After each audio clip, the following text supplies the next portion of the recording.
boot campers, how you doing? I don't know if you can see what's over my shoulder, but it is our playground set. And today's kind of a heavy day. I talk a lot about the letter that my mom wrote me when we didn't have any hope. And some of you might feel very hopeless right now. Hopeless in your marriages, hopeless with you as a parent, or in your jobs, or your financial situation, or family stressors, or whatever it is. I want you to know that you can't connect the dots looking forward, and when you're in it, you can only connect the dots looking back. So I think back to our infertility days, which were probably the hardest, well not probably, they were the hardest things, the years of our lives as a married couple, because we just didn't see an end at the light of the end of the tunnel. We just didn't. We made sure we were ready for kids.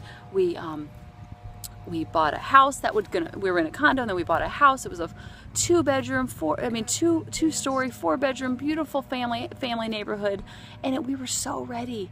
I had my master's, David was secure in his job, I had a great teaching job, like things were all ready. So we're like, all right, let's start trying. And then we're trying and trying and trying, and it wasn't working. We're doing surgeries after surgeries, exploring what is the problem, and we just couldn't figure it out.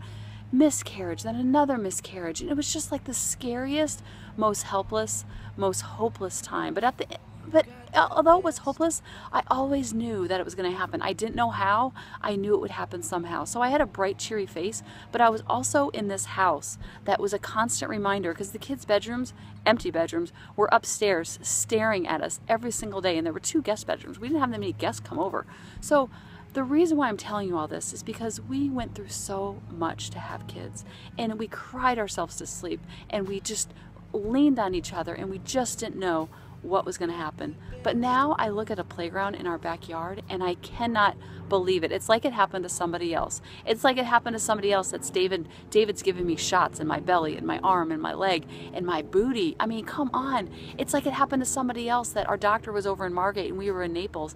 And I was working full time. So I got up every morning at 4:30, would drive over from 5 o'clock to 7 o'clock and do the 2-hour drive for a 5-minute ultrasound or blood test, get back in the car and go back to work, while all my guidance counselor friends would cover for me because I was late for work every single day, going back and forth, back and forth. And you know what? All that struggle, it was so hard and so draining, but we always had hope that something was going to lead from this.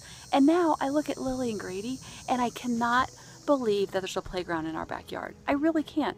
And so I want you to, if you're having stressors in your marriage and as a parent, at work, whatever it is, use Lily and Grady, or use our story as a guiding light, that there is always hope, and there's always, when you look back and try to connect the dots, it always makes sense. It's like, oh, no wonder we had to wait so long, because then I can train longer and be a better counselor and do parenting boot camps and enjoy the kids that much more and pay it forward to other people.